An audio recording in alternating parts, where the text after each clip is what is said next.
और रुख करेंगे इस वक्त की एक बड़ी जानकारी का। ब्रेकिंग न्यूज से आपको रूबरू करा दे जो इस वक्त सामने आ रही है। शिमला के संजौली अवैध मस्जिद मामले से जुड़ी हुई एमसी आयुक्त के फैसले को मुस्लिम पक्ष ने चुनौती दी है।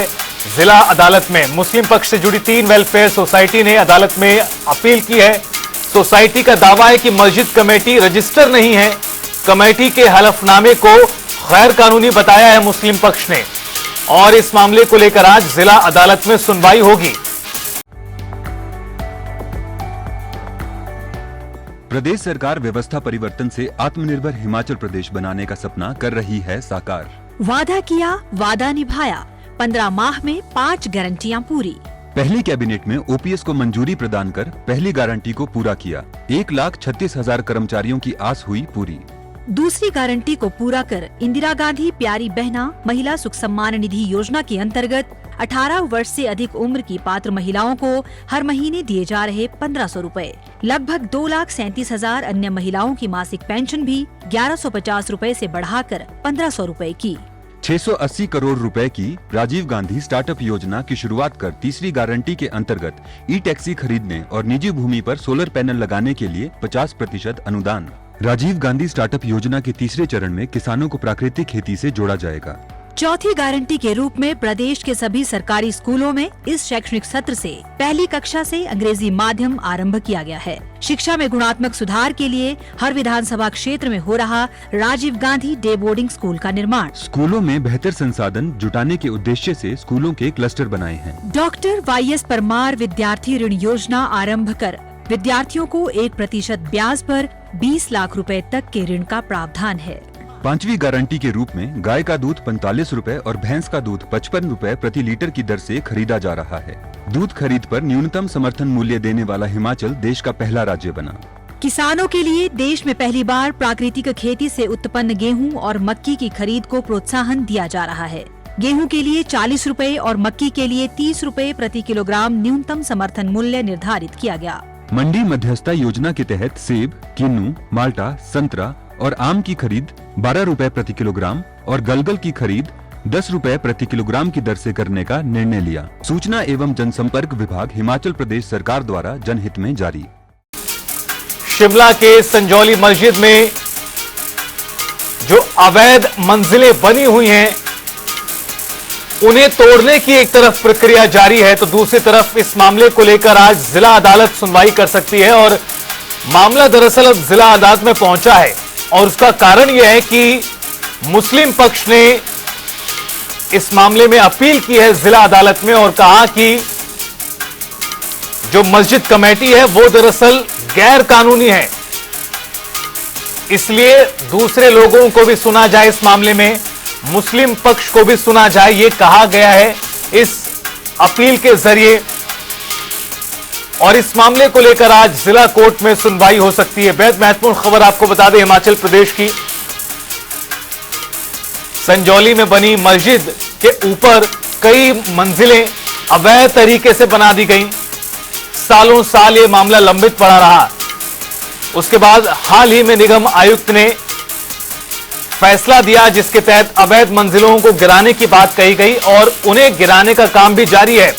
रॉबिन शर्मा हमारे साथ जुड़ चुके हैं शिमला से हमारे सहयोगी ज्यादा जानकारी के साथ। रॉबिन, बड़ी खबर शिमला अवैध मस्जिद मामले को लेकर सामने आ चुकी है। जिस तरह से मुस्लिम पक्ष ने इस मामले में अपील दायर की है जिला अदालत में, उसको लेकर माना जा रहा है कि आज सुनवाई भी हो सकती है। फिलहाल अब स्थिति किस तरह की इस पूरे मामले को लेकर? बिल्कुल, देखिए लगातार इस मामले में नए नए मोड़ खुद निकलकर सामने आ रहे हैं और क्योंकि मस्जिद हटाने का काम शुरू भी कर दिया गया है मस्जिद कमेटी की ओर से, लेकिन जिस तरह से आयुक्त के बाद फिर सेशन कोर्ट से मत दी गई है मुस्लिम पक्ष से, तो मामला और पेचीदा होता हुआ नजर आ रहा है। 3 मुस्लिम सोसाइटी है इस ओर से जो एमसी इजारत है उसके जो फैसला था उसको यहाँ पर चैलेंज किया गया है। इसमें मुख्य रूप से मुस्लिम welfare society कोमसाही, Jama Masjid management committee Bilaspur और अलहुदा एजुकेशनल सोसाइटी दिनक यानी कि मंडी, ये 3 ऐसी सोसाइटी है जिसकी ओर से नगर निगम आयुक्त के जो फैसला है उसको सेशन कोर्ट में चुनौती दी गई है। आज इसमें सुनवाई भी होनी है। हालांकि ऐसे मामला नहीं है, लेकिन फिर भी इस मामले से जुड़ी हुई आज जो है अदालत में भी जो है ये मुस्लिम पक्ष करेगा। मुस्लिम पक्ष का देखिए दो तरफ से कहना है। पहला कि जिस हलफनामे के आधार पर एमसी कोर्ट ने ये फैसला सुनाया कि अवैध निर्माण हटाया जाए, वो अवैध है, क्योंकि जो संजोली मस्जिद कमेटी है वो रजिस्टर्ड नहीं है। तो ऐसे में उसका जवाब हलफनामा गैर कानूनी है, जिसके आधार पर ये फैसला सुनाया गया है। दूसरी बात उनकी ओर से कही गई है कि ये जो मामला है ये मुस्लिम पक्ष की भावनाओं से जुड़ा हुआ मामला है और ऐसे में इस मामले पर जो है सुनवाई होनी चाहिए। अब इस मामले पर देखना होगा कि एमसी अदालत जो आज इस को सुनेगा तो इसमें किस तरह से सामने आते हैं। सेशन कोर्ट जब इस फैसले को सुनेगा। साफ तौर पर यहाँ पर देखिए, क्योंकि इससे पहले हिमाचल हाई कोर्ट ने भी जो लोकल रेजिडेंट्स है उनकी याचिका पर जो एमसी अदालत को इस पूरे मामले को 8 हफ्तों में हटाने के आदेश पहले ही दे दिए हैं। तो अब भी देखना होगा, क्योंकि कई जगह पर ये मामला चल रहा है और इस मामले से जुड़े कई पहलू सामने हैं। अब देखना होगा क्या आने वाले दिनों में मामला जो है किस ओर बढ़ता हुआ नजर आता है। जी रॉबिन, एक और सवाल आपसे। इस मामले में जिस तरह से जो अवैध मंजिलें बनी हुई हैं मस्जिद के ऊपर, उन्हें गिराने का काम भी जारी है लगातार। ये भी पूरी जानकारी सामने आती रही है और इस बीच अब ये मामला जिला अदालत पहुंचा है। क्या दरअसल मांग की गई है मुस्लिम पक्ष की ओर से इस अपील के जरिए? देखिए, जैसा मैंने पहले बताया कि 3 वेलफेयर सोसाइटी है जिनकी ओर से कहा गया है कि ये जो पूरा मामला है ये मुस्लिम लोगों की भावना से जुड़ा हुआ मामला है। ऐसे में इसका विचार किया जाना चाहिए। उन्होंने जो एमसी नगर निगम आयुक्त के जो फैसला है 3 मंजिलें हटाने का, उसे डिफेक्टिव बताया है। ये कहते हुए कि जो मस्जिद कमेटी की ओर से जो हलफनामा दिया गया जिसके आधार पर फैसला सुनाया वो गैर कानूनी है, क्योंकि मस्जिद कमेटी रजिस्टर्ड नहीं है।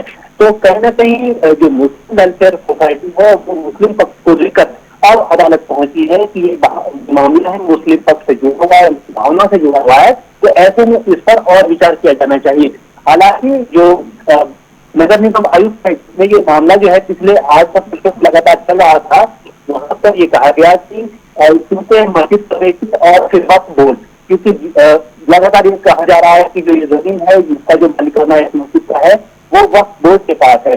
तो वक्फ बोर्ड और मस्जिद कमेटी की ओर से अदालत में पहले ही हलफनामा दे दिया गया था, जिसमें उन्होंने कहा था कि ऊपर की जो 3 मंजिलें हैं जो अवैध कंस्ट्रक्शन है जिसकी परमिशन नहीं ली गई थी, उसे वो खुद से हटाने के लिए तैयार है। जिसके बाद अब मस्जिद कमेटी जो है अपने खाते पर मस्जिद का जो ऊपर का हिस्सा है उसको हटाने में जुटी दी हुई है। सबका काम खत्म हो गया है। तो दीवारें हटाने का काम शुरू होना था, लेकिन लेबर नहीं मिलने से बिल्कुल रॉबिन, अब बड़ा सवाल यह है कि जिस तरह से जिला अदालत में मामले को लेकर सुनवाई होगी तो वहां पर क्या होगा, ये बेहद महत्वपूर्ण होगा देखना। फिलहाल आपका बहुत बहुत शुक्रिया इस पूरी बातचीत और जानकारी के लिए। तो आपको बता दें कि मुस्लिम पक्ष ने एमसी आयुक्त का जो फैसला था अवैध मंजिलें गिराने का मस्जिद की, उसके खिलाफ मामले में अपील दायर की है और इसे लेकर आज ही जिला कोर्ट में सुनवाई हो सकती है।